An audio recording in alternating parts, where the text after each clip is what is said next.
En lo que va de este año, 2006, hemos tenido hoy la cuarta conferencia. La primera el miércoles 28 de enero sobre el rol de la Junta Nacional de Justicia.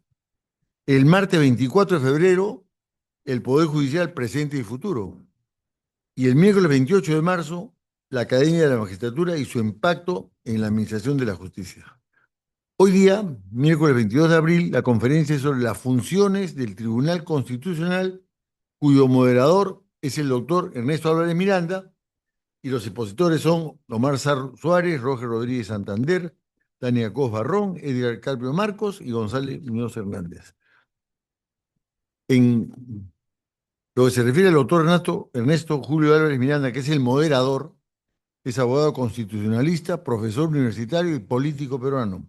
Fue presidente del Consejo de Ministros del Perú, magistrado del Tribunal Constitucional entre los años 2007 y 2014, ejerciendo la presidencia del tribunal en el año 2012.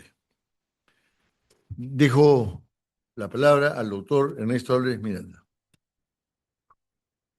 Agradeciendo la presentación y la invitación del señor presidente de la Academia Peruana del Derecho, el maestro Osvaldo Juncoff, de amplísima trayectoria académica y profesional, y al mismo tiempo agradeciéndole también la invitación y la acogida de mi directo amigo Mario Castillo Freire, también de larga y fructífera trayectoria académica y científica en beneficio del derecho, y agradeciendo también la presencia de los maestros, miembros de la Academia Peruana del Derecho.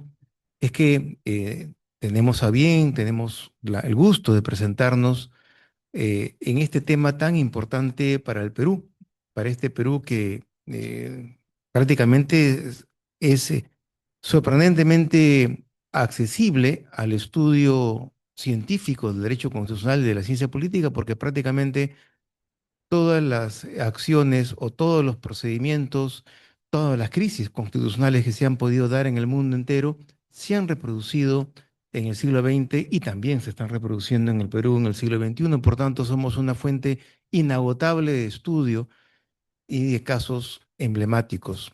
En ese sentido, es muy importante escuchar a, en un caso, en varios casos, cuatro de estos casos, asesores del Tribunal Constitucional y una joven abogada que es litigante y experta en derechos humanos, tocando los procesos constitucionales más importantes, aquellos que son relevantes para una sociedad que aspira a un Estado constitucional de derecho, donde el derecho limite efectivamente el poder. Por eso, y sin mayor preámbulo, voy a presentar el primer tema, el proceso de habeas corpus, que estará a cargo del profesor Omar Suárez.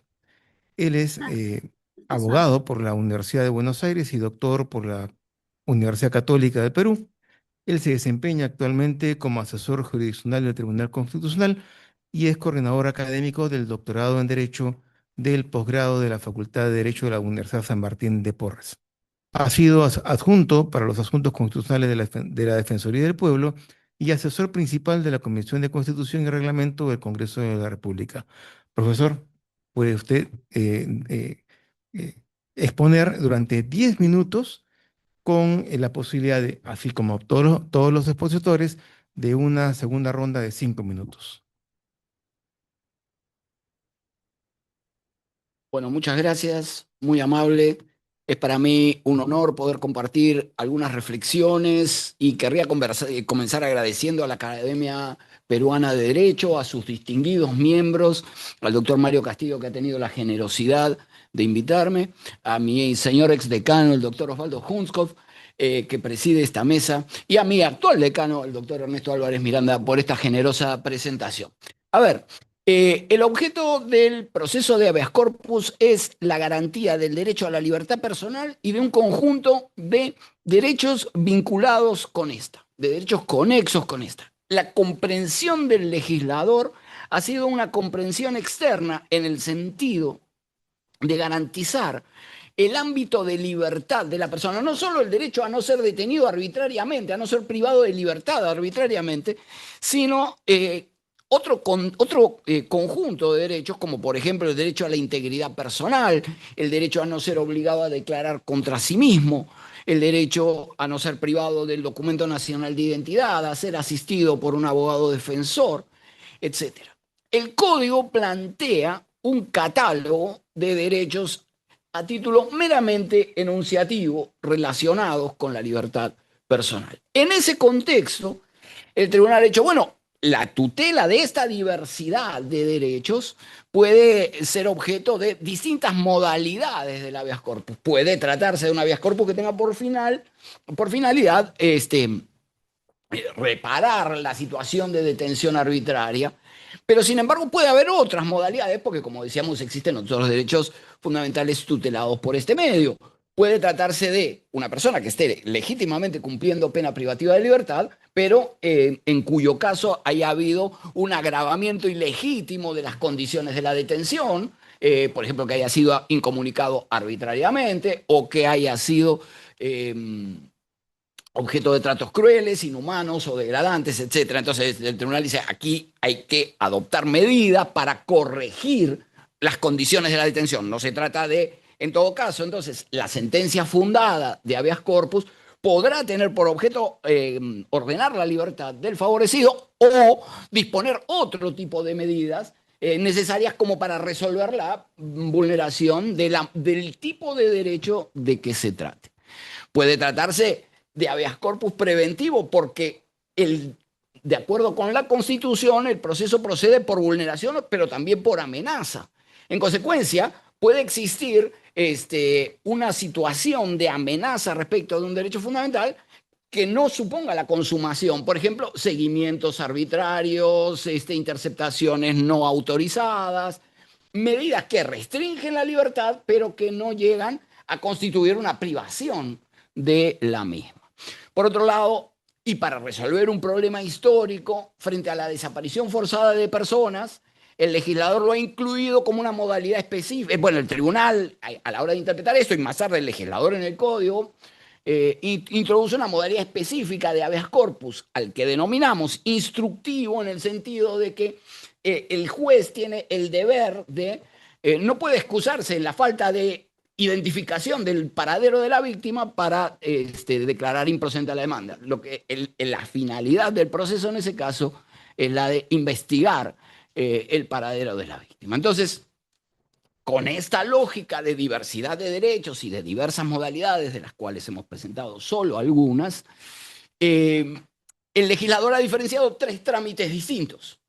Uno relacionado con la libertad personal y con la integridad personal. En ese caso, el juez se constituye en el lugar de la detención y de constatar la vulneración del derecho, que la detención es arbitraria o que existe grave afectación de la integridad personal, ordena o bien la libertad o bien la corrección de las condiciones de la detención en el mismo lugar.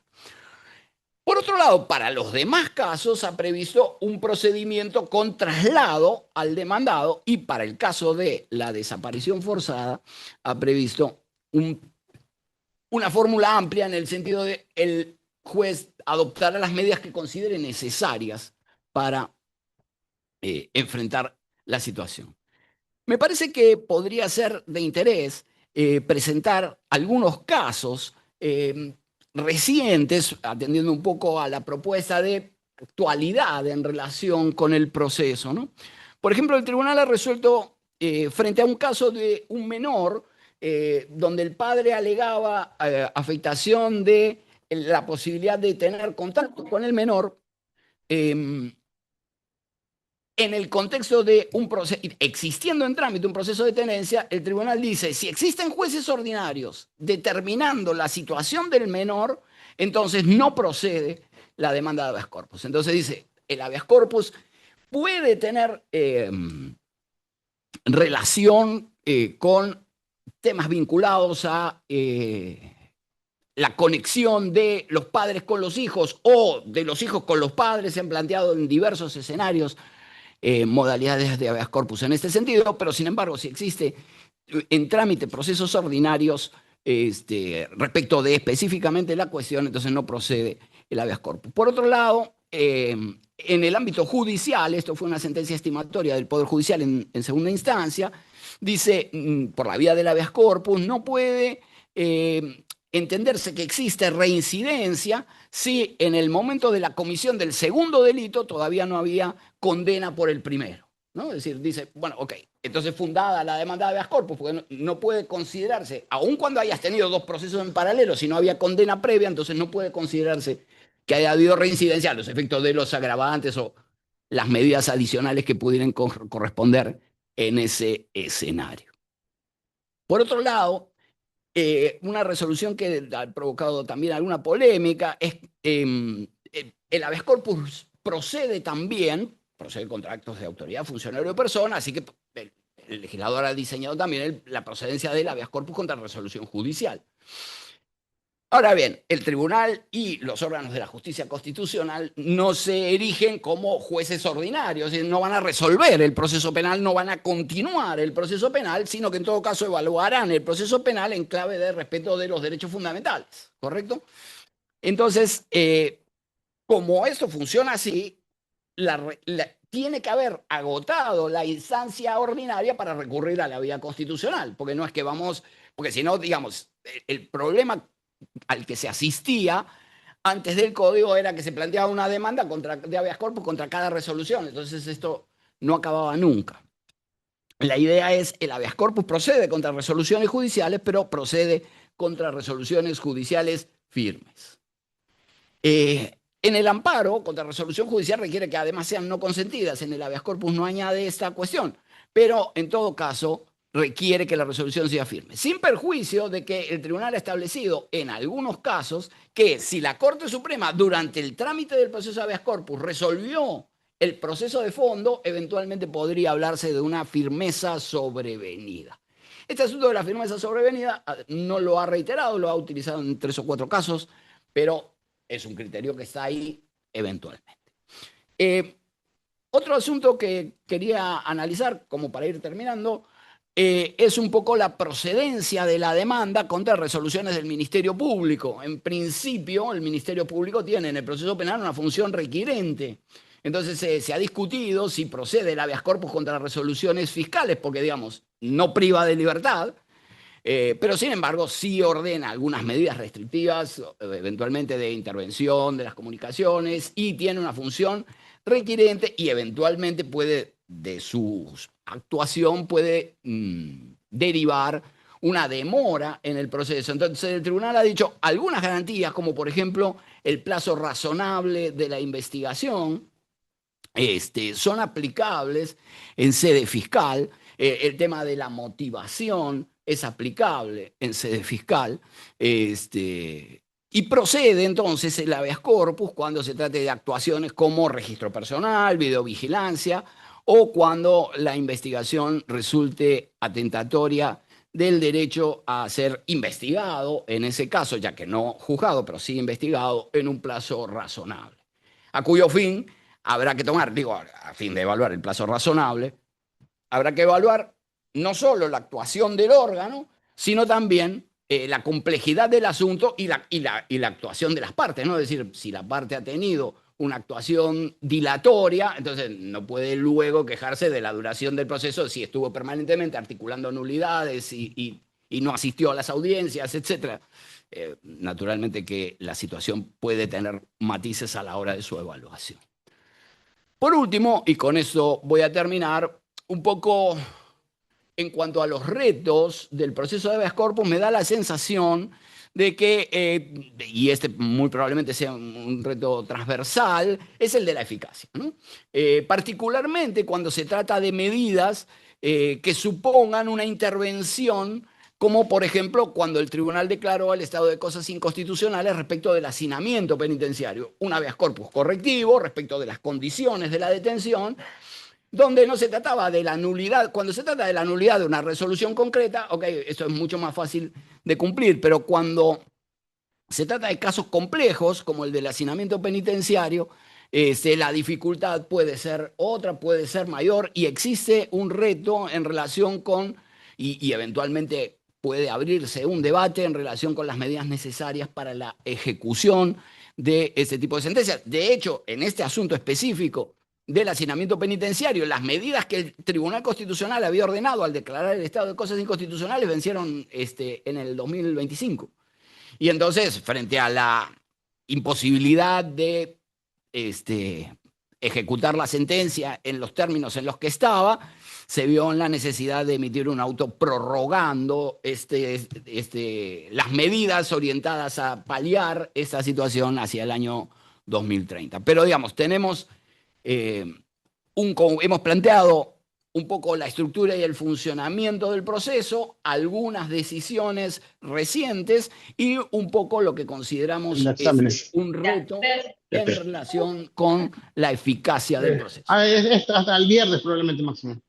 Muy bien, prometemos poner fin para evitar el... Pero le puse para completar.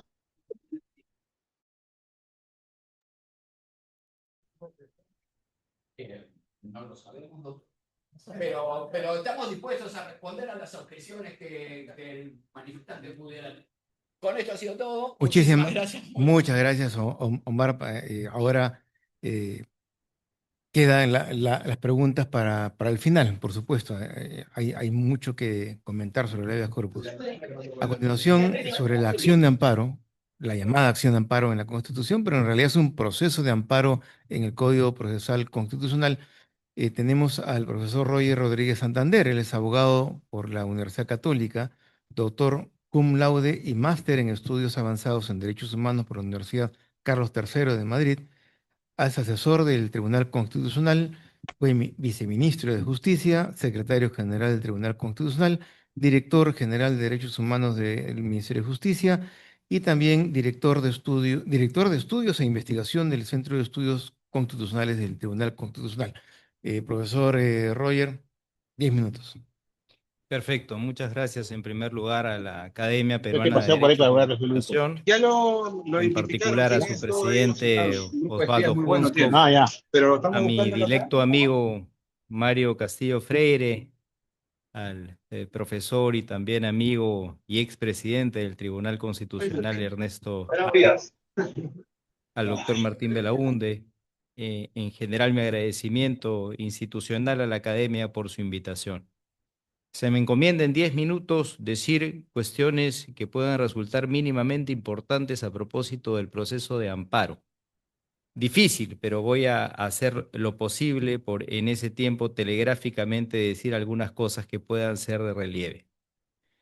En primer lugar, el proceso de amparo es el cambio más significativo que trae consigo en cuanto a su tratamiento por el Código Procesal Constitucional del 2004. Si uno preguntara cuál es la reforma que modifica en 180 grados el tratamiento a un proceso constitucional, ese código, en comparación a la normativa preexistente, ¿qué duda cabe? Ese cambio consiste en la denominada residualidad del amparo. ¿En qué consiste la residualidad del amparo? Esto está desarrollado con nitidez en la ya famosa sentencia Elgo Ríos, es la número 2383-2013 amparo. Para decirlo brevemente, ya no hay posibilidad de que el amparo se abra como un proceso de tutela de derechos si no acredita el demandante la necesidad de que esa tutela sea una tutela de urgencia. ¿Qué significa que tenga que acreditar que sea una tutela de urgencia?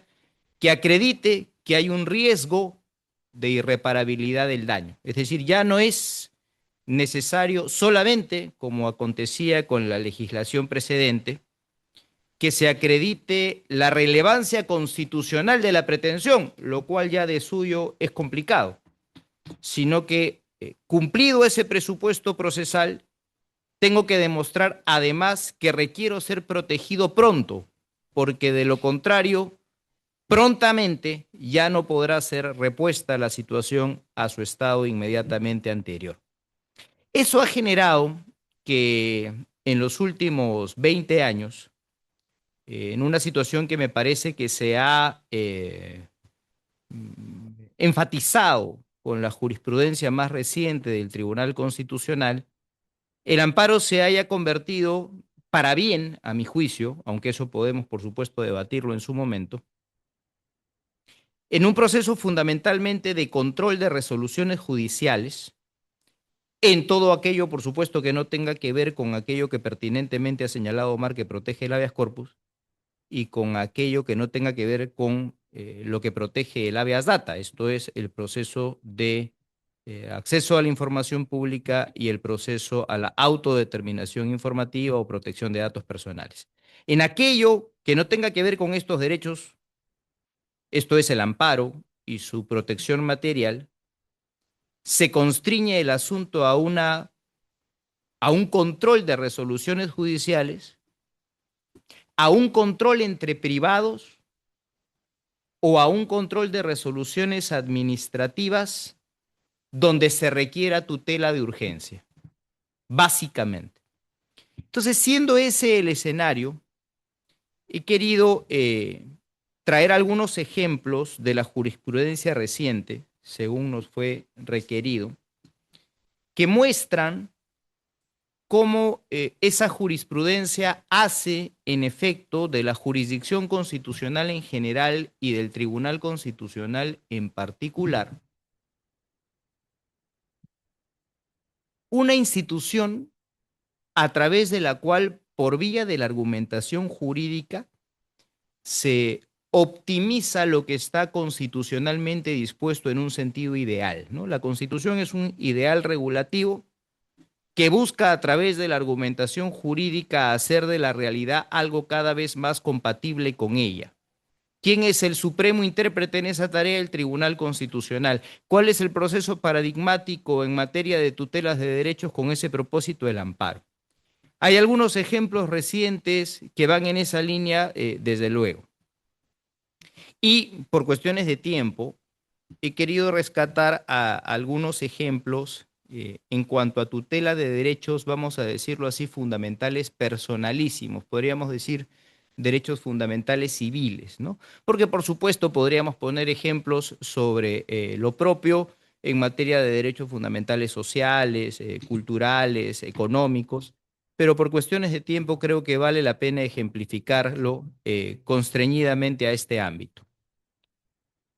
Uno es cuando hago mejor la realidad por constitucionalizarla en mayor medida a través de la inaplicación de una cierta disposición, no por inconstitucional, sino porque, dadas las circunstancias, un principio exige inaplicarla. Esto puede resultar paradójico, ¿no? La norma no es inconstitucional, pero dadas las circunstancias del caso, un principio, un derecho fundamental, exige que la norma no gobierne ese caso a pesar de que literalmente debiera gobernarlo. El caso es un caso de adopción.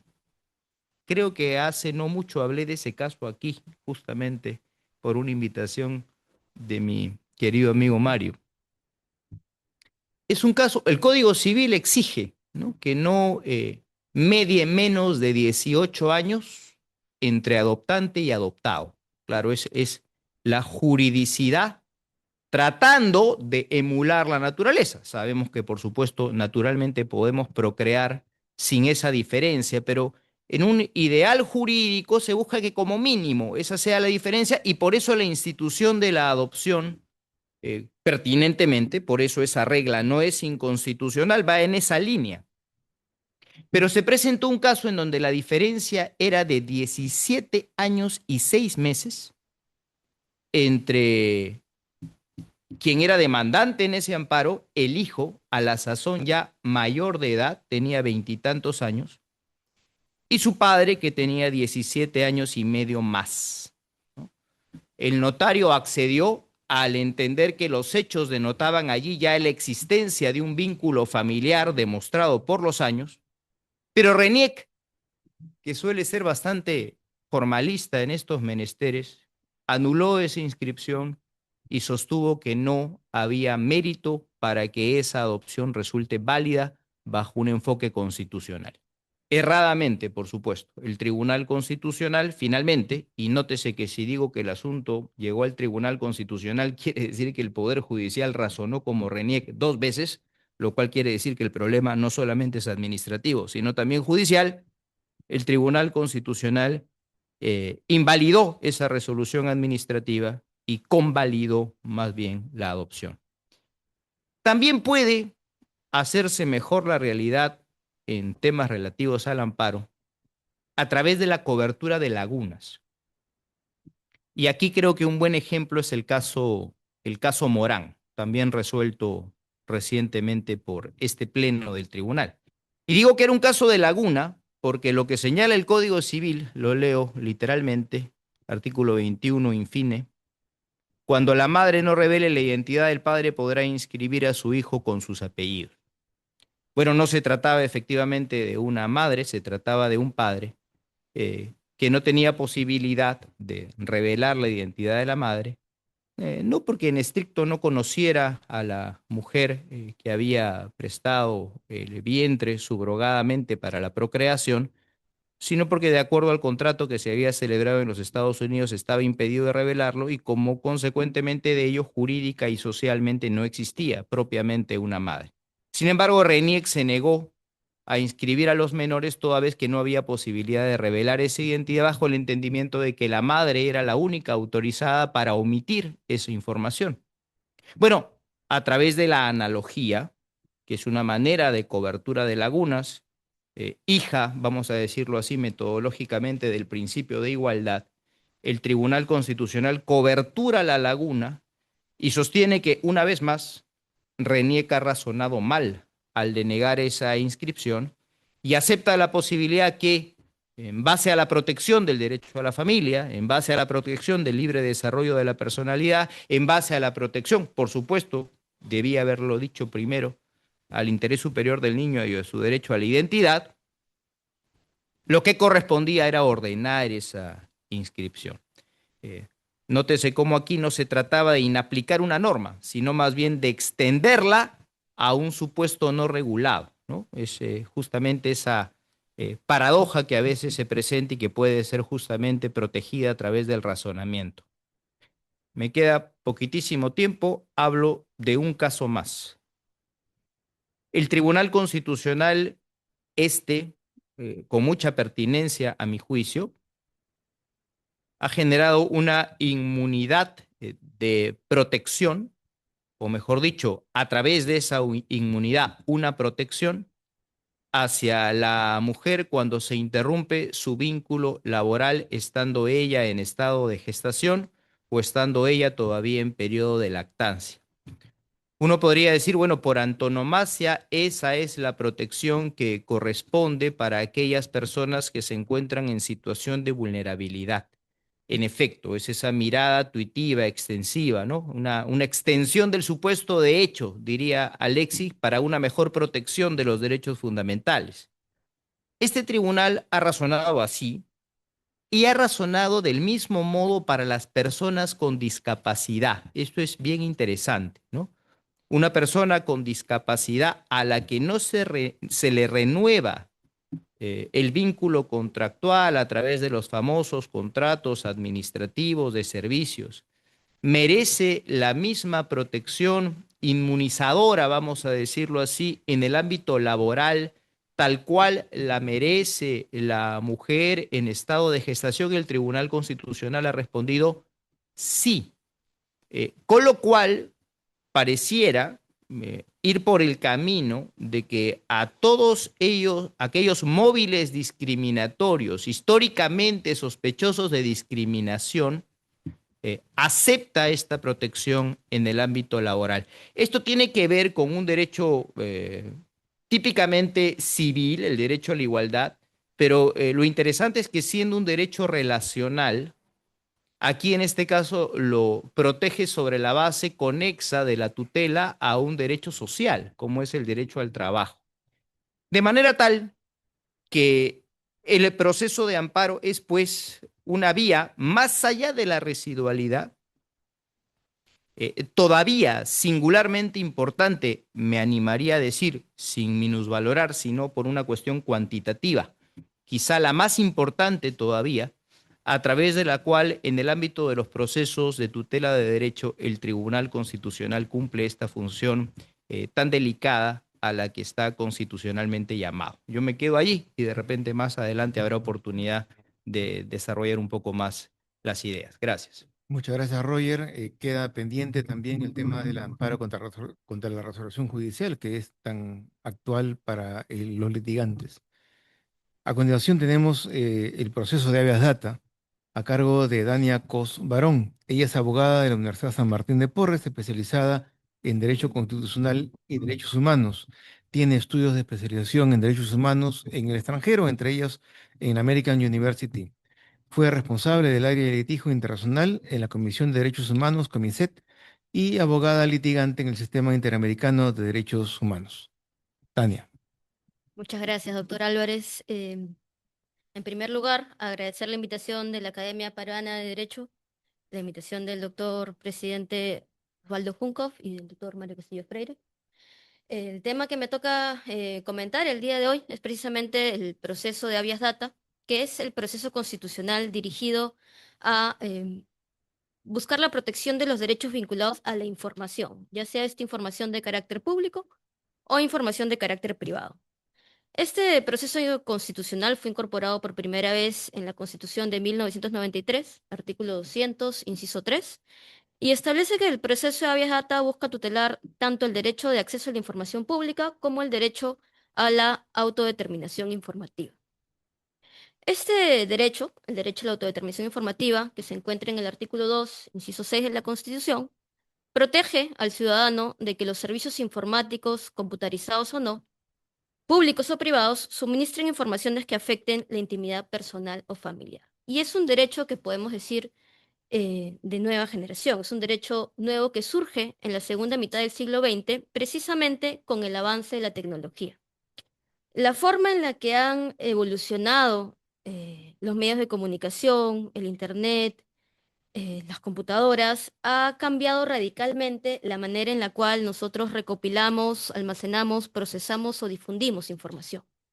Y esto ha generado que hoy por hoy exista la capacidad de crear grandes bancos de datos personales que pueden ser interconectados, pueden ser analizados mediante sistemas automatizados y que esto genera una creciente preocupación por el potencial control de manipulación y de vigilancia masiva que existe sobre los individuos, no solamente desde los estados, sino también desde empresas privadas como los podrían ser Meta, Twitter o X, Instagram, ¿no? Que muchas veces tienen mayor conocimiento sobre el perfil que incluso uno mismo.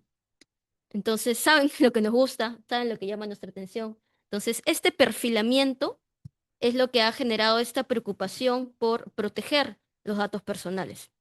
Entonces, en este contexto de desarrollo tecnológico, el concepto tradicional de privacidad, que implicaba que poder limitar de intromisiones externas lo que uno considera íntimo, pues se queda corto, ¿no? Y es por eso que surge la necesidad de redimensionar el derecho a la privacidad, enfocada específicamente en el control que cada persona debe tener sobre su propia información. Ahora bien, seguramente, como ha mencionado el doctor Roger también, y como deben haber escuchado los oyentes a través de la computadora, deben haber escuchado otro término que se usa muy seguido, que es el término protección de datos personales, ¿no? Entonces, se trata de lo mismo, ¿no? Protección de datos personales y derecho a la autodeterminación informativa. Y ahí lo que yo quería comentar el día de hoy es que precisamente la diferencia terminológica tiene un carácter histórico. La preocupación por este control de la información personal surge, como hemos dicho, en la mitad del siglo XX. En los años 70, algunos países europeos empiezan a crear las primeras leyes de protección de datos personales, liderando con Alemania en 1970, luego Suecia en el 73, pero no fue sino hasta el año 81 que el Consejo de Europa adopta un convenio, el Convenio 108 sobre la protección de las personas con respecto al tratamiento automatizado de los datos de carácter personal, y es a raíz de este convenio que se obliga a todos los países europeos a aprobar legislaciones en materia de protección de datos. A nivel constitucional, los pioneros son Portugal y España, que incorporaron disposiciones, pero eran disposiciones que no reconocían un derecho autónomo, sino eran disposiciones que señalaban limitaciones a la utilización de la informática como parte del derecho a la privacidad, ¿no? Entonces, esta incorporación en el derecho europeo parte desde el punto de vista que había una preocupación de tipo administrativo, de cómo se utilizaban los datos personales, distinta a la que sucedió en el contexto latinoamericano. En nuestra región, lo que surge fue el derecho a la autodeterminación informativa, con otro nombre, por la necesidad del reconocimiento de este derecho a nivel de derecho fundamental, a nivel de derecho constitucional autónomo, porque en ese momento se necesitaba colocar un límite al poder que ejercían los gobiernos dictatoriales. En la segunda mitad del siglo XX había muchas dictaduras militares, había muchos golpes de Estado y había mucha persecución política. Y eso es lo que generó que en las primeras constituciones, como en la de Guatemala y en la de Nicaragua, se incorpore el derecho a la autodeterminación informativa precisamente como ese límite al poder militar de la época para que no puedan incorporar en sus registros de los sistemas de inteligencia nacional información sobre las opiniones o convicciones políticas para evitar precisamente ese tipo de persecuciones que habían en ese tiempo. Pero como proceso de habeas data, el primer país que reconoce o que crea el proceso de habeas data fue precisamente Brasil en la Constitución brasilera de 1988. Esa es la Constitución que nos inspira a nosotros. Entonces, mientras que en Europa la protección de datos personales surge como limitaciones de carácter administrativo, en Latinoamérica el derecho a la autodeterminación informativa surge como un verdadero derecho autónomo con fundamento constitucional. Aunque a nivel internacional se ha reconocido ya que, digamos, el componente básico de este derecho son los derechos ARCO. ARCO por sus siglas: acceso, rectificación, cancelación y oposición, ¿verdad? El derecho a acceso supone la capacidad que tiene el titular de los datos personales de acceder al registro, saber qué se registró, para qué, quién lo registró, de dónde consiguieron el dato. El derecho de rectificación supone la potestad de corregir o actualizar este registro, este banco de datos personales, cuando está incorrecto, erróneo, ha perdido vigencia. El derecho de cancelación supone el derecho que tiene el titular del dato a pedir su anulación, su supresión. Y el derecho de oposición supone el derecho que tiene el titular cuando no ha prestado su consentimiento que se elimine, ¿no? Que no se trate ese dato personal. Y además establece también una posición muy clara sobre ya caso por caso, determinar, dependiendo de las circunstancias particulares, si es que puede oponerse o no a un tratamiento que en primera vista podría considerarse legítimo. Estos son los derechos, digamos, convencionales. Hoy por hoy se habla de nuevos derechos de protección de datos personales, como el derecho al olvido o el derecho a la portabilidad. El derecho al olvido ha sido reconocido en una jurisprudencia del Tribunal Constitucional bastante reciente, ¿no? El que es un derecho en el que supone que una persona se opone o solicita que se elimine su información personal de los motores de búsqueda de Internet. Es decir, que cuando busquen mi nombre por Internet no aparezca esos resultados a los cuales yo considero han perdido vigencia, han perdido relevancia, ya no son de interés público. Precisamente el caso en el que el Tribunal Constitucional abordó este tema fue el caso de una persona vinculada a un tráfico ilícito de drogas, que luego de haber culminado los procesos judiciales pedía que se elimine ese registro de Internet. Entonces, son temas muy novedosos, ¿no? Entonces, ahí el Tribunal Constitucional dijo que si la información es de interés público todavía, debe permanecer en línea. Entonces, no es un derecho absoluto. No se puede pedir que se elimine todo registro de Internet sobre pretexto de la protección de datos personales. Y hay un nuevo derecho, que es el derecho a la portabilidad de los datos, que ha sido reconocido recientemente en el reglamento de la Ley de Protección de Datos Personales, que fue actualizado en el año 2024.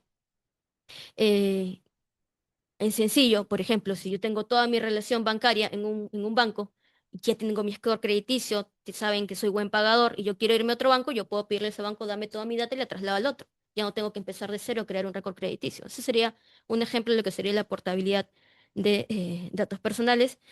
Y el segundo derecho que protege el habeas data es el derecho de acceso a la información pública, ¿no? Que es el derecho reconocido en el artículo 2, inciso 5 de la Constitución, y que reconoce el derecho a solicitar sin expresión de causa cualquier información que se encuentre en posesión del Estado y de recibirla de una entidad pública dentro del plazo legal y con el costo que suponga el pedido. Eh, Hemos señalado que la Constitución brasilera es la que inspiró a la peruana en el reconocimiento del proceso constitucional de habeas data, pero con una singularidad, y es que la Constitución brasilera únicamente reconoce el proceso de habeas data para la autodeterminación informativa. El habeas data impuro, como se le conoce al habeas data en salvaguarda del derecho a acceso a la información pública, es una creación, digamos, peruana. No hay otra constitución que reconozca este derecho a través de este proceso constitucional. Ahora bien, cabe señalar que originalmente el proceso constitucional de habeas data en la Constitución del 93 también servía para la salvaguarda de los derechos reconocidos en el artículo 2, inciso 7, que son honra, buena reputación, voz, imagen, intimidad personal y familiar. Pero sin embargo, esto fue modificado en una enmienda constitucional del año 95, creo yo acertadamente, porque el derecho a la autodeterminación informativa tiene contenido propio. Si bien busca proteger de cierta manera la intimidad personal y familiar, el núcleo esencial del derecho radica en la capacidad del individuo de poder mantener un control significativo sobre el destino de sus datos. Puede que el dato que yo tenga esté en una base de datos y sé, no, pues no, es un dato que no es muy relevante, no afecta a mi intimidad, pero es el control de que tengo yo sobre ese dato lo que constituye el contenido esencial de ese derecho. En conclusión, entonces, el proceso de habeas data es el mecanismo que le vuelve al ciudadano, en esta época de la tecnología vertiginosa, de poder controlar su propia información.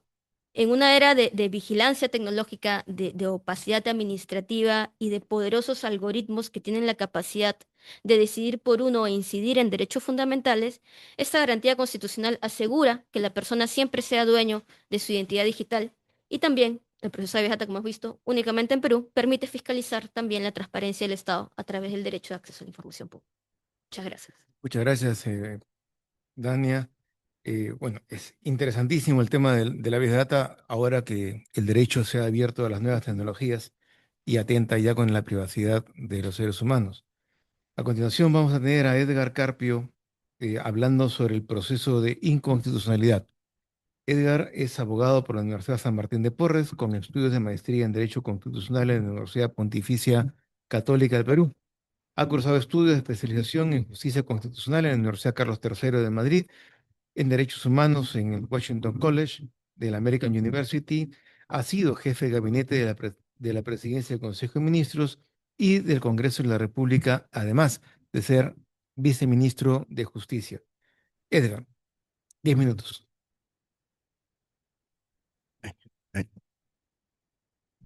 Muchísimas gracias. Muy buenas noches con todos. Mi agradecimiento al presidente de la Academia Peruana de Derecho, al doctor Osvaldo Cusco. También el agradecimiento al doctor Mario Castillo Freire por la invitación. Un saludo especial a los miembros de la Academia y en particular a nuestro moderador y querido decano de nuestra Facultad de Derecho de la Universidad San Martín de Porres.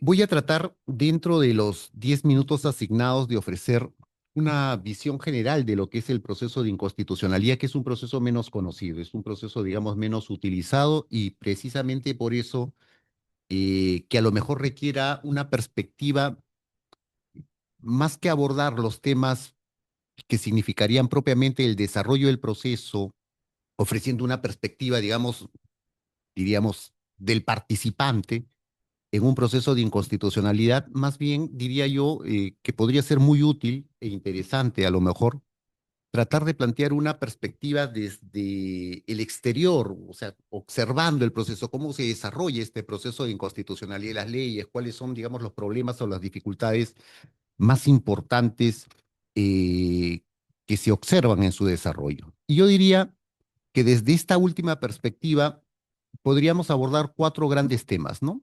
Plantearlas al menos, sugerir alguna problemática que pueda acontecer en cada uno de estos ítems, con el propósito, digamos, si es que hay la oportunidad de seguir conversando en una ronda ulterior. Esos 4 temas son concretamente los siguientes, ¿no? La primera gran cuestión en el proceso de inconstitucionalidad de las leyes sobre el cual hay que detenerse es qué parámetro o cuál es el canon que emplea un tribunal constitucional para evaluar lo que quiera que se controle en este proceso de inconstitucional. Esa es la problemática relacionada con el parámetro o canon de control. La segunda tiene que ver con el objeto de control. ¿Qué es lo que se controla en este proceso? ¿Qué exactamente se controla en este proceso? Digamos, esto tiene que ver con la problemática asociada al objeto de control. La tercera, diríamos, menos problemática, pero no menos interesante, por cierto, es el tema de cuáles son los motivos impugnatorios, o si quieren trabajar desde una perspectiva sustantiva, cuáles son los vicios que aquello que se ha de controlar en este proceso tienen que presentarse precisamente para que esto pueda ser cuestionado en un proceso de esta naturaleza. Y finalmente, desde la perspectiva del participante, habría que ver cuáles son las técnicas de decisión que tienen estos tribunales constitucionales cuando resuelven procesos de esta naturaleza, porque seguramente muchos de nosotros hemos oído hablar de estas famosas sentencias manipulativas o estas sentencias atípicas que a veces por el nombre o el solo hecho de que nos formulen un nombre de esta naturaleza, sentencias manipulativas, nos generan cierto tipo de escozor, ¿no? Vamos a ver, sin embargo, de que esto no debería generar ningún tipo de suspicacia porque forma parte, es connatural a un tribunal como los tribunales constitucionales cuando conocen de este tipo de procesos. Empecemos por el primer tema, el tema del parámetro de control. Esta es una cuestión que seguramente, vista desde una perspectiva muy general, no podría generarnos mayor tipo de problemas, ¿no? ¿Qué es lo que se emplea en este proceso para controlar la ley o las normas que tienen rango de ley? Claro, su propio nombre lo dice, la Constitución, ¿no? Y desde esa perspectiva, digamos, como que no hay mucha dificultad, es la Constitución.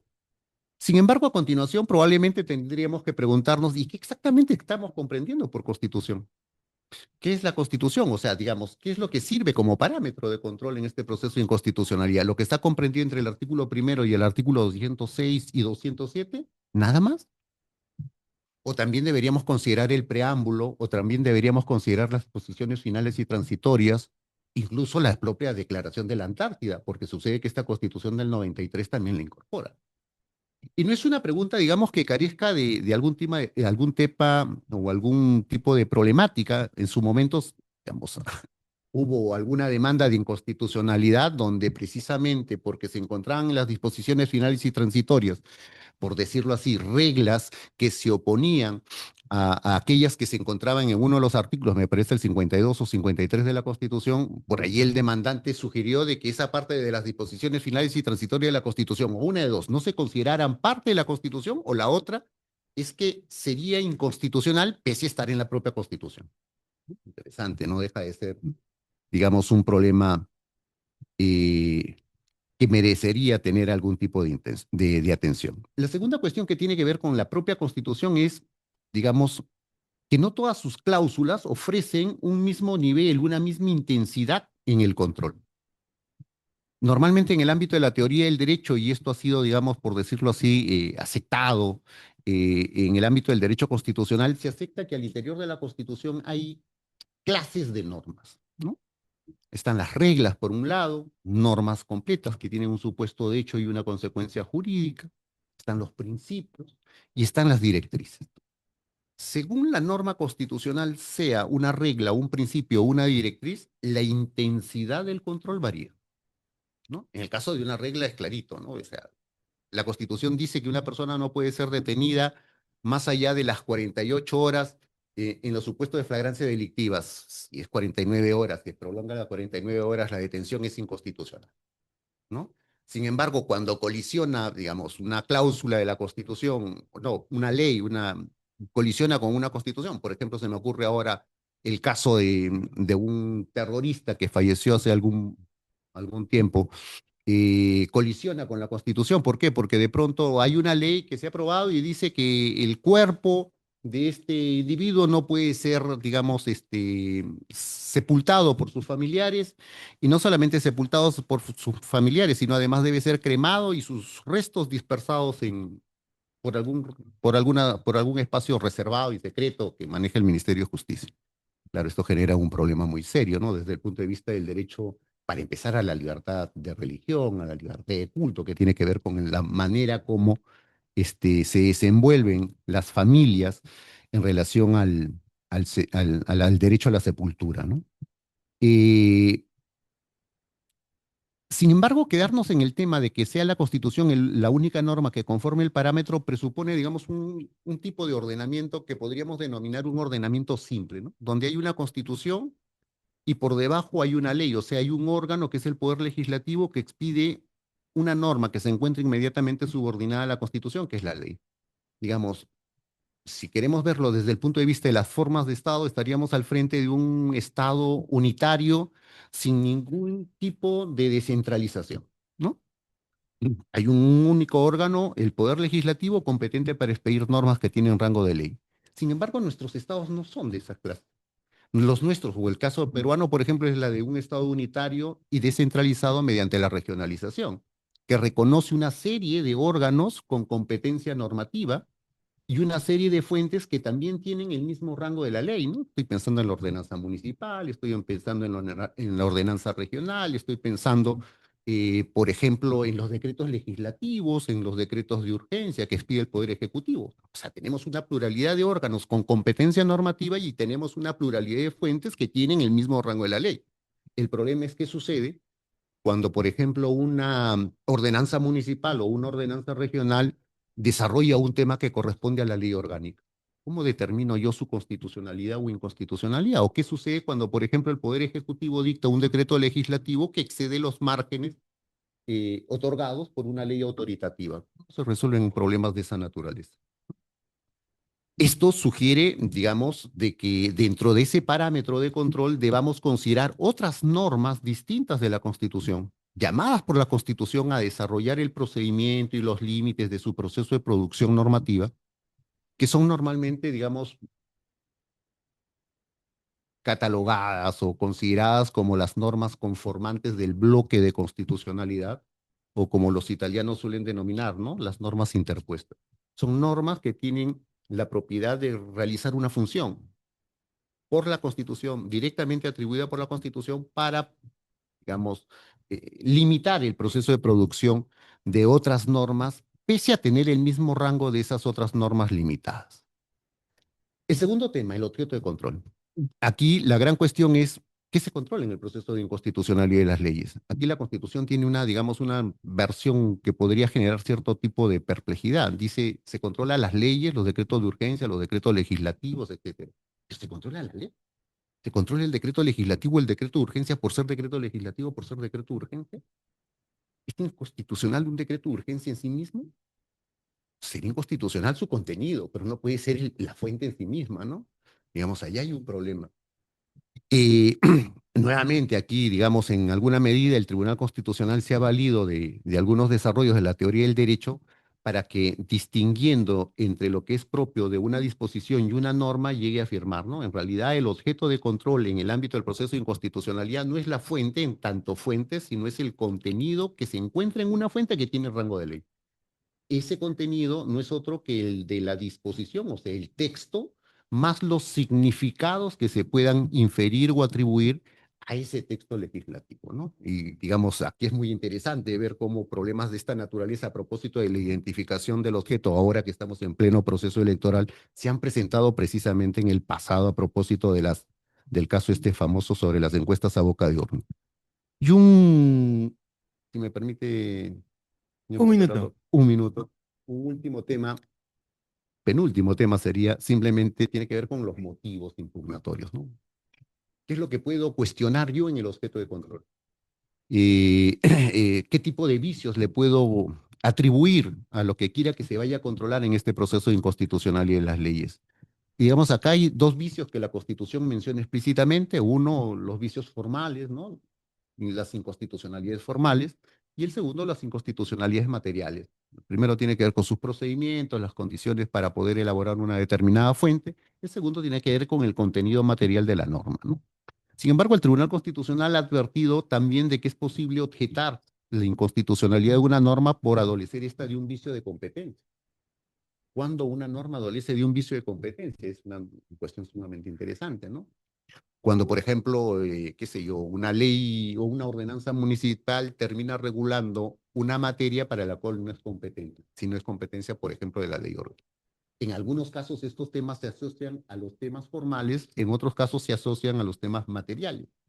Sin embargo, tenerlo claro desde una perspectiva teórica es sumamente útil para poder observar cómo estos tribunales constitucionales suelen abordar problemáticas de esta naturaleza. No diré nada más en relación a las sentencias porque puede ser objeto de un desarrollo ulterior. Muchísimas gracias. Muchas gracias, Edgar. Entonces queda para los 5 minutos restantes el tema de la clasificación de las sentencias, que es sumamente importante. A continuación, Gonzalo Muñoz Hernández, para tratar los conflictos de competencia, abogado por la Universidad Católica del Perú, asesor jurisdiccional del Tribunal Constitucional, ha sido ponente y expositor en cursos y eventos académicos sobre derecho y procesos constitucionales.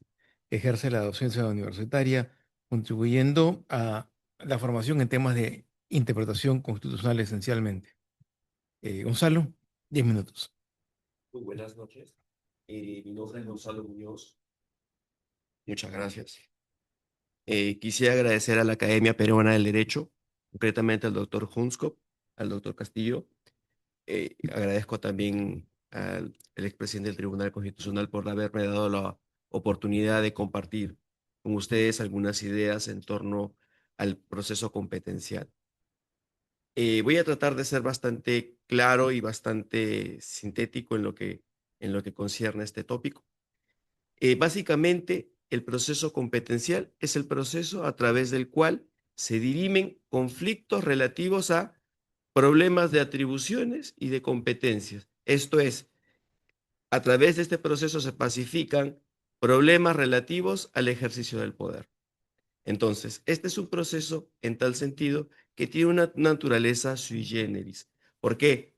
Porque a través de este proceso no se tutelan derechos fundamentales, como sí se hace en el proceso de amparo, en el habeas corpus, en el habeas data y en el proceso de cumplimiento. Y tampoco se hace un control en abstracto de las normas. Aquí lo que se evalúa básicamente es la forma en que se ejercita el poder. Entonces, en realidad, lo que es materia de este proceso es básicamente dirimir a quién le corresponde ejercitar determinada competencia o atribución. La jurisprudencia del tribunal en tal sentido ha sido clara en señalar de que la ratio de este proceso es básicamente dirimir conflictos que tienen una naturaleza constitucional. Si se trata de conflictos de atribuciones de un rango inferior, corresponderán las vías pertinentes a través de los conflictos que establezca la 2744. Ahora bien, tratándose sobre este tópico, la jurisprudencia del tribunal ha sido enfática en hacer un distingo entre lo que es la atribución y la competencia. La atribución es aquella, digamos, aquella facultad que está expresamente recogida en el texto constitucional, y la competencia es aquella que tiene un desarrollo ulterior a través de normas de desarrollo constitucional, entendiéndose por estas a lo que ha sido señalado por el doctor Edgar Carpio, que me antecedió en el uso de la palabra como parte del bloque conformante del bloque de constitucionalidad. Entonces, el proceso de competencia, en tal sentido, lo que busca es dirimir esta clase de conflictos que versan sobre el ejercicio del poder. Entonces, y las cosas son así, tenemos que entrar a analizar quiénes pueden ser parte o quiénes pueden tener la calidad de parte en este tipo de proceso. Entonces, acá hay un elemento subjetivo importante, porque como estamos hablando de competencias y atribuciones constitucionales, únicamente pueden ser partes litigantes en calidad de demandado y de emplazado aquellos sujetos que ejercen funciones constitucionales.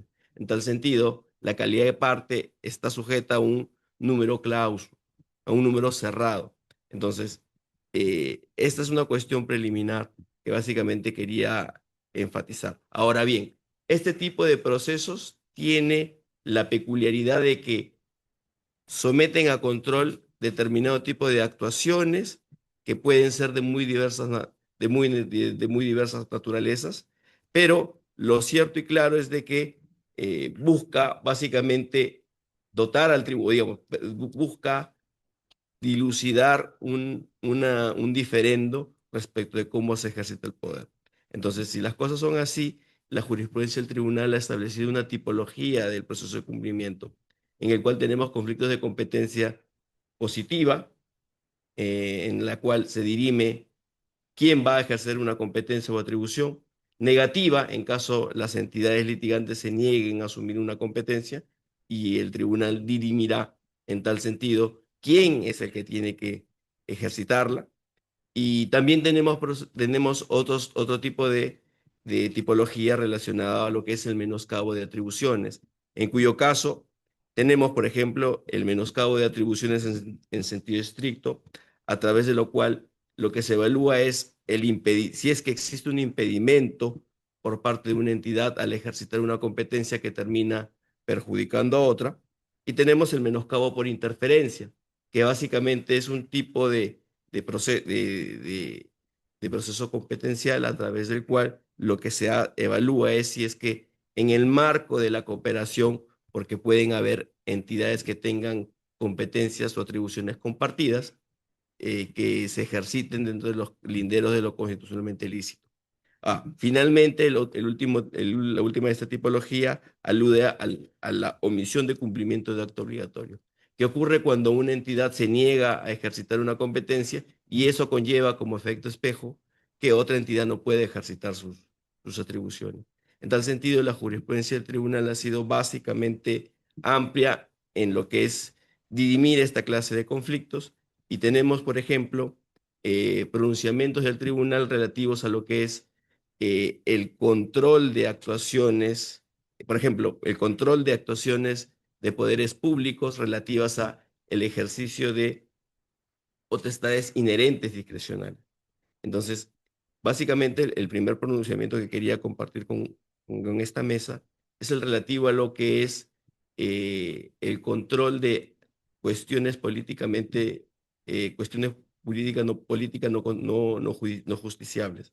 Por ejemplo, hasta hace algunos años, en la elección del magistrado del Tribunal Constitucional, el Congreso determinó un procedimiento para la elección de los miembros a los cuales iban a ser elegidos como magistrados del Tribunal Constitucional. Entonces, se cuestionó en la vía judicial esa forma de elección porque se consideró que ese mecanismo no respetaba la meritocracia y violaba el debido procedimiento. Entonces, un juez, en el marco de un proceso de amparo, cuestionó, digamos, y dejó sin efecto esa forma de elegir magistrados para este supremo intérprete de la Constitución. Entonces, el tribunal entró a analizar en ese tópico, en esta vez, si es que esa manera de impartir justicia era constitucionalmente arreglada de derecho o terminaba interfiriendo en el modo en el que el poder legislativo cumplía una función inherente que le había sido encomendada, como era la elección de los magistrados del Tribunal Constitucional. Entonces, esto implicó un viraje en la jurisprudencia, porque usualmente se tenía por hecho de que en el marco del proceso de amparo, de los procesos destinados a la tutela de derechos fundamentales, no existían islas exentas al control constitucional y por eso mismo no cabía la posibilidad de excluir del control determinadas cuestiones. El viraje de la jurisprudencia viene entonces a reconocer que en efecto, si es que se viola algún derecho fundamental, se abren las puertas de la judicatura constitucional para revisar estas eventuales transgresiones. Pero no obstante eso, el tribunal establece determinados parámetros para determinar que hay determinadas situaciones que por ser parte de la discrecionalidad política no pueden ser objeto del control. Y como no pueden ser objeto del control, las excluye del control constitucional. Entonces, esta es una idea que básicamente ha sido desarrollada en esa sentencia a la que hago mención, que ha tenido y de la cual han derivado una serie de autos de ejecución que también versan sobre la manera en que se debe ejecutar eso. La idea del tribunal ha sido bastante clara, señalar que hay escenarios en los que por tratarse de cuestiones de carácter político, tienen que ser ajenas al control constitucional. Pero sí, al ejercitarse tal función, se podrían eventualmente violar derechos fundamentales, abrir la puerta. La diferencia radica en tal sentido en que se ratifica el hecho de que no pueden violarse derechos fundamentales porque para tal efecto existen procesos destinados a la tutela de derechos fundamentales, pero se deja a salvo esos escenarios de discrecionalidad política que son siempre necesarios para que pueda, digamos, el poder legislativo ejercitar sus funciones. Básicamente, grosso modo, eso sería lo que en este primer momento quisiera compartir con ustedes. Muchísimas gracias, Gonzalo. A continuación, 5 minutos para Omar Sar. Bueno, muchísimas gracias. Algunas reflexiones y alguna provocación a propósito del habeas corpus y el amparo contra resoluciones judiciales, como proponía el doctor Álvarez. El doctor Edgar Carpio mencionaba el caso de las personas fallecidas. Por la vía del habeas corpus, el tribunal sostuvo que no pueden, las entidades médicas, por ejemplo, no pueden retener el cadáver de una persona fallecida para el pago de deudas económicas, ¿no? Es decir, perfectamente tiene derecho a cobrarlas, naturalmente, a hacer efectivos los medios coercitivos, judiciales que crea, pero lo que no puede es retener el cadáver de la persona. Otra discusión, otra línea de discusión. ¿Ah? El cuerpo no, los bienes del deudor sí, digamos. Básicamente esa es la idea. Lo ha captado usted perfectamente. Muy bien. Por otro lado, temas de identidad personal, toda vez que se tutela por esta vía lo relacionado con no ser privado del DNI, el tribunal ha analizado temas respecto, por ejemplo, del orden de los apellidos y ha dicho forma parte del derecho al libre desarrollo de la personalidad, el derecho a disponer, modificar el orden de los apellidos y el derecho de los padres de inscribir a los niños con el apellido de la madre primero y el del padre después. Así que tenemos aquí algunos casos disparados a partir de lo que aquí se conversaba. Por otro lado, quería señalar, el código introdujo una modalidad muy interesante en el artículo primero, porque lo que dice es, procede también, puede el juez declarar fundada una demanda aún cuando se hubiere producido la sustracción de la materia, siempre que esta demanda se hubiera presentado antes de que se produzca la sustracción de la materia. Me explicaré. Si una persona es puesta en libertad antes de que se presente la demanda, entonces claramente no procede el habeas corpus, digamos, para cuando ya había sido puesto en libertad, podría presentar demandas de indemnización por abuso o denuncias por abuso de autoridad, como fuere, pero digamos, no por la vía del habeas corpus. En cambio, si cesó la agresión o amenaza durante el curso del proceso de habeas corpus, el código habilita la posibilidad de que el juez declare fundada la demanda, aun cuando luego hubiera sido puesto en libertad antes de la sentencia, con miras a que no se repita una vulneración de la misma naturaleza. Esto es lo que el tribunal ha llamado un habeas corpus innovativo. Para que vean esta concepción extensa de las que hablábamos al principio respecto de la libertad personal, ha tenido consecuencias y ha dado lugar a pronunciamientos diferenciados en una diversidad de ámbitos que me parece que resulta muy, pero muy interesante. Por último, me permito presentar una provocación. Casi que soy un profesional de la materia. El Tribunal Constitucional, en la Polonia Colca, en un caso de amparo contra resolución judicial, dijo que por la vía del amparo y, entiendo yo, por extensión, por la del habeas corpus, puede cuestionarse resoluciones judiciales. Esto lo decíamos antes, requiere resoluciones judiciales firmes. Y lo que dice es que procede por la vulneración de cualquier derecho fundamental. Yo me pregunto si esto es exactamente así, o si en realidad la procedencia del amparo y del habeas corpus contra resoluciones judiciales está limitado a vulneraciones de carácter procesal, porque el objeto del amparo, como el del habeas corpus, no es revisar la cuestión sustantiva que se discutió y resolver si la propiedad se vulneró o no. El caso de la Polonia Colca era justamente uno de propiedad. Lo que puede revisar, creo yo, es la motivación de la resolución judicial. Y entonces, si vulneró un derecho fundamental, entonces tendrá una motivación constitucionalmente deficitaria, entiendo. Entonces, entiendo que toda vulneración que se puede plantear para la procedencia del amparo o del habeas corpus contra resolución judicial no se refiere a cualquier derecho fundamental, sino que se refiere a derechos de carácter procesal, solo que dando lugar a el argumento desde la perspectiva del derecho a la motivación. Chiquita, Juliana Yamoja podría tener lugar con la jurisprudencia actual. ¿Por qué no? Allí desarrolló los criterios sobre la motivación en 728-2008. Claro. es que si usted lo analiza como una vulneración del derecho a la motivación, si lo analiza desde la perspectiva de la motivación, sí.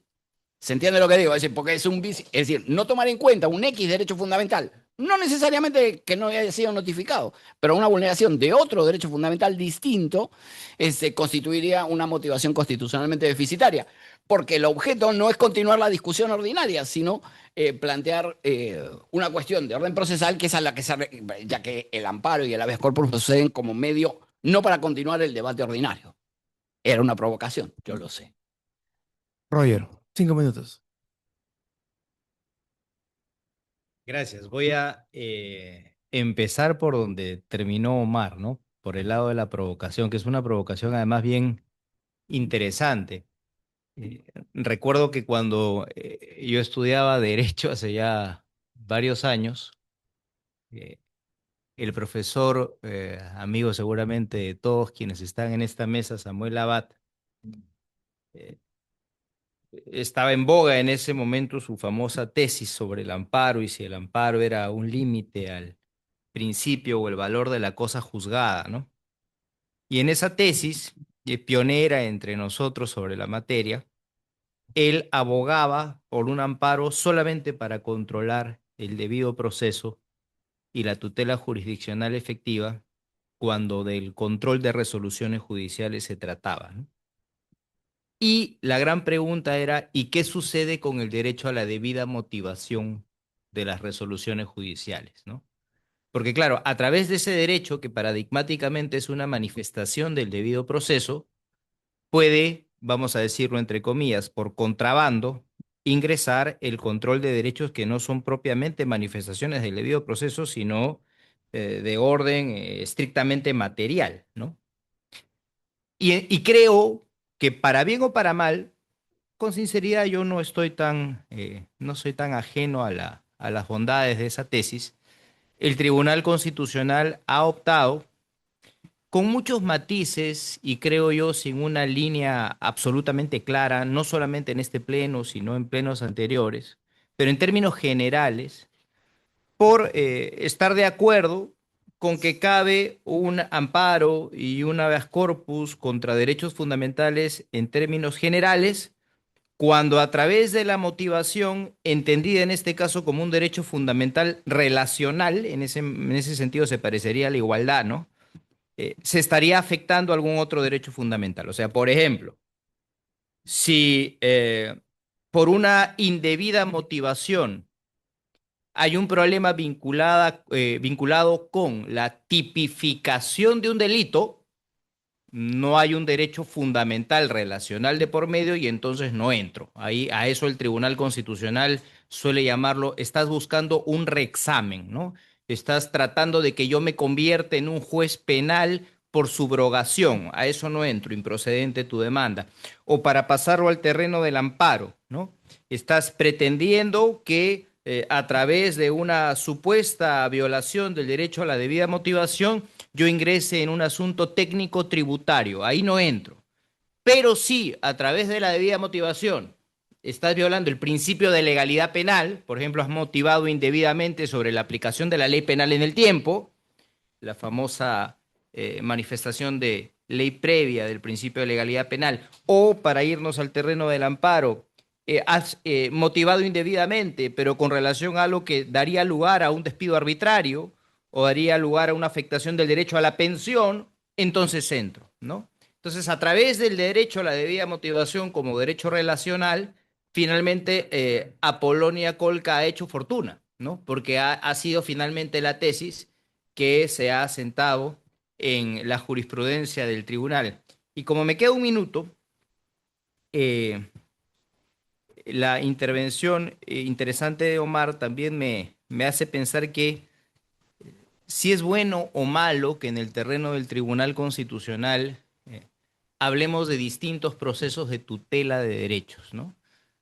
Es decir, el habeas corpus para A, el amparo para B y el habeas data para C. ¿Por qué? Porque sobre la base justamente de esa separación vienen a veces problemas que pueden ser muy interesantes para la teoría, pero son muy poco beneficiosos para los justiciables, ¿no? por ejemplo, los temas de identidad, ¿no? ¿Los protege el habeas corpus o el amparo? Vamos a tener ejemplos en la jurisprudencia para todos los justos. Me viene a la mente el caso pionero del asunto, Karen Mañuca, ¿no? Es un habeas corpus. Uno diría, bueno, entonces, ¿por qué? Porque tiene que ver con el DNI. Pero un caso muy reciente del Tribunal Constitucional sobre caso de este pleno, o sea, muy, muy reciente, sobre cambio de sexo en el DNI, ¿no? Por un tema del cariotipo, era una persona, digamos, cuyo sexo en el DNI no se correspondía con el que consideraba su sexo biológico y genético. Entonces, había una cosa claramente atentatoria de su derecho a la identidad. No estamos hablando aquí ni siquiera de un tema biológica o genéticamente debatible. Entonces, el tribunal, por supuesto, le dio la razón, pero se lo dio en un amparo, ¿no? Entonces, y ha habido casos en donde, afectándose el derecho a la identidad, el tribunal lo rechaza porque dice que es habeas corpus y viceversa, ¿no?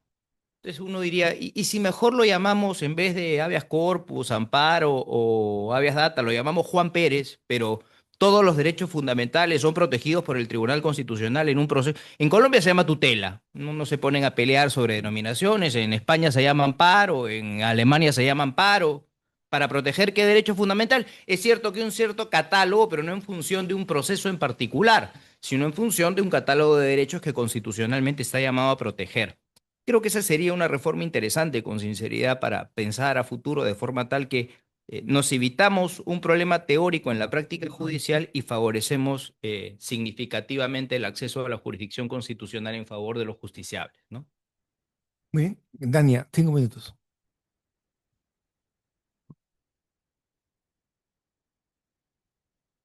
Bien, aprovechando que se habla de justiciables, yo voy a hablar un poco también desde el tema práctico, ¿no? Del proceso habeas data.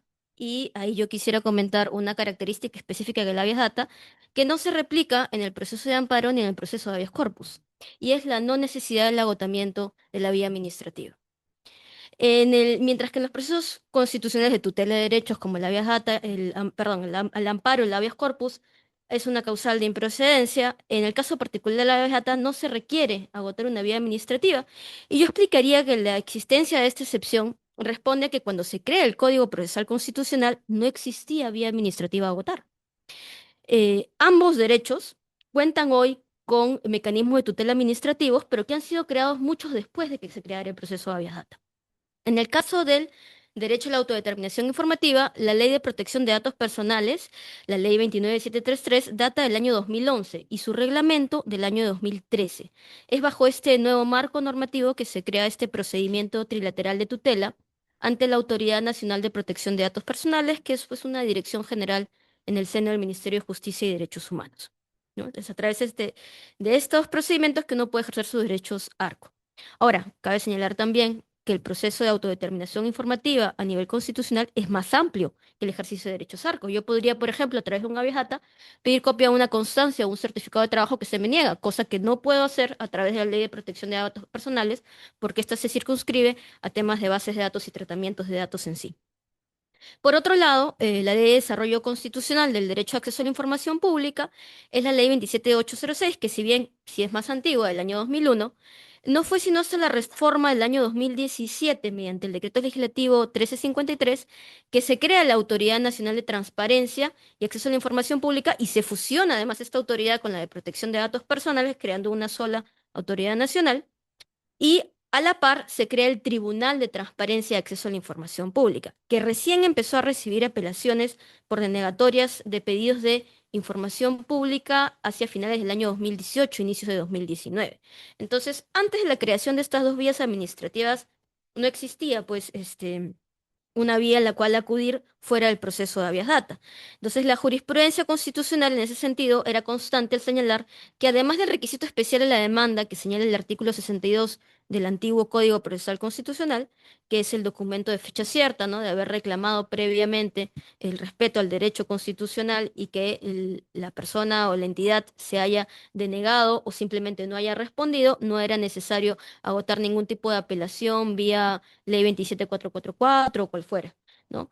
Pero ahora, hoy por hoy, estos procedimientos trilaterales de tutela existen, ¿no? Entonces también cabría preguntarse si es que es necesario no agotarlos antes de ir a la vía judicial constitucional. Lo que ha hecho el nuevo Código Procesal Constitucional es seguir la tendencia del antiguo, señalando que el demandante puede acudir alternativamente a cualquiera de las dos.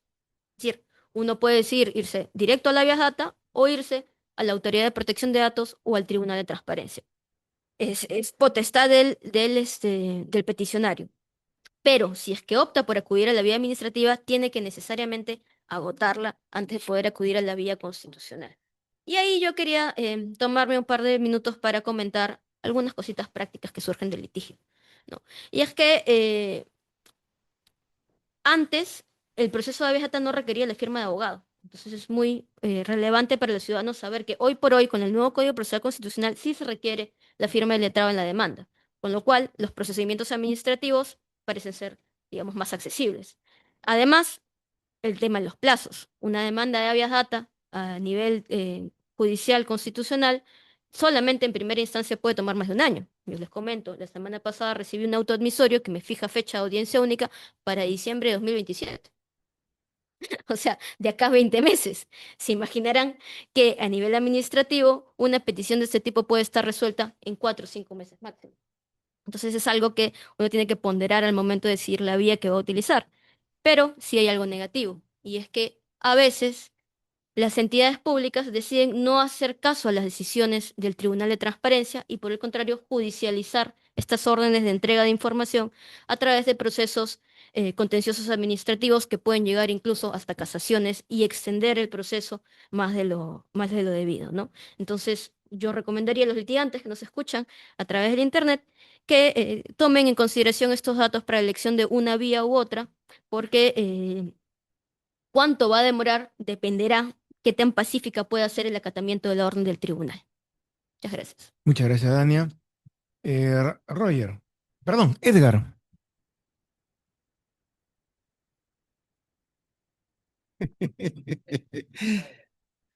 Yo, yo quiero agarrar el tema este de la provocación a propósito del amparo contra resoluciones o el habeas corpus contra resoluciones judiciales para abordar un poquito la problemática relacionada con el tema de las clases de sentencias. El Código Procesal Constitucional, este y el anterior, establecen de que el amparo procede para en relación a resoluciones judiciales o contra resoluciones judiciales que sean firmes y siempre que vulneren el derecho a la tutela procesal efectiva. O sea, el código constriñe que el único derecho fundamental, que es un derecho continente, por cierto, a través del cual se puede cuestionar una resolución judicial, es el derecho a la tutela judicial efectiva. La pregunta es, ¿qué es lo que dice la Constitución a propósito del amparo? ¿No? El código la ha reducido. Si quieres cuestionar una resolución judicial, solamente puedes hacerlo por violación del derecho a la tutela. Muy bien. ¿Qué comprende la tutela? El derecho de acceso a la justicia, el derecho al debido proceso, el derecho a la efectividad de las resoluciones judiciales. Dentro de ellas está el tema de la motivación judicial, ¿correcto? La pregunta es, ¿qué dice la Constitución a propósito del amparo? Dice que el habeas data protege dos derechos a los que se ha hecho referencia con el caso de la exposición de Dani, el habeas corpus, que protege el derecho a la libertad personal, y los demás, pero los demás, no solamente los procesales, los demás, son de a través del amparo. Y entonces, ¿cuál es el problema de una disposición del código de esta naturaleza? Que le ha constreñido, cuando se cuestionan resoluciones judiciales, solamente la tutela del derecho a la tutela procesal. En que es insuficiente, ¿no? Lo que está desarrollado ahí. Y entonces, imaginemos que esto se plantee en una demanda de inconstitucionalidad. Llega el Tribunal Constitucional, revisa a Polonia Col, que dice efectivamente, pues no puede ser. Lee la Constitución, legislador, y te vas a dar cuenta que el amparo protege los demás derechos, no solamente la motivación, con independencia del acto reclamado, con independencia de la resolución judicial que cuestione. La pregunta es, ¿cómo resuelve el Tribunal Constitucional? ¿Cómo debería resolver? ¿Declarar inconstitucional esto y eliminar esa disposición legislativa del código? ¿Es inconstitucional lo que está en el código? No es inconstitucional lo que está en el código. En realidad, no es inconstitucional lo que está en el código, porque el derecho a la tutela es uno de los derechos fundamentales, uno de los muchos derechos que se protege a través del amparo. El problema es lo que no está dentro de esa disposición legislativa. Y entonces los tribunales, para evitar ¿no es verdad? Ese tipo de huecos apelan a estas sentencias atípicas, estas sentencias manipulativas. Seguramente aquí se tratará de una sentencia sustitutiva, ¿no? Podrían declarar inconstitucional el extremo del párrafo legislativo este que hace alusión a la tutela procesal para que una vez declarando la inconstitucionalidad de la expresión tutela procesal, todos los demás derechos fundamentales queden comprendidos. Ese es un poco, digamos, el tipo de técnicas decisorias que los tribunales constitucionales tienen que tener en consideración en un proceso de esta naturaleza para evitar crear vacíos normativos, ¿no? Porque imagínense que se declare inconstitucional ese artículo 4, me parece que es del Código Procesal Constitucional, porque es inconstitucional en lo que tiene, ¿no? Entonces, en lo que tiene es inconstitucional, o sea, en su norma restrictiva es inconstitucional. Pero si la declarase así, no habría artículo 4, todo el artículo 4. Entonces, lo que hacen los tribunales es declaran fragmentos de disposiciones y curiosamente, después de que esos fragmentos de disposiciones han sido declarados inconstitucionales y ya no existen más, aquello que, por ejemplo, como en este caso, que se omitía aparece incorporado. Y esto es a lo que llaman sentencias manipulativas, los italianos. Y acá nos hemos asustado durante mucho tiempo, ¿no? De cómo el Tribunal Constitucional puede ser un legislador positivo, cómo el Tribunal Constitucional puede superponerse al Poder Legislativo, cuando en realidad el Tribunal Constitucional no está haciendo otra cosa que ejercer su función, la del control de constitucionalidad de las leyes. Nada más, señor.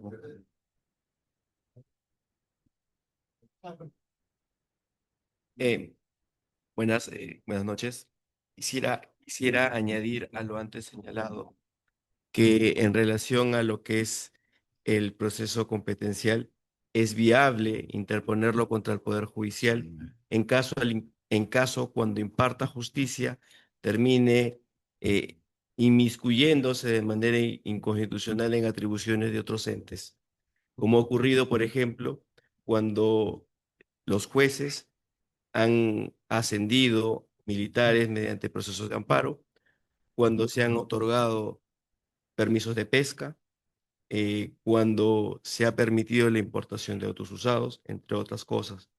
El proceso de conflicto competencial en tal sentido, lo que hace es declarar fundadas estas demandas, pero no porque estas resoluciones tengan algún vicio en sí mismo en la fundamentación, sino porque tienen un vicio competencial en sí mismo. Esto es, porque de arranque se han inmiscuido en una atribución que no les ha sido dada.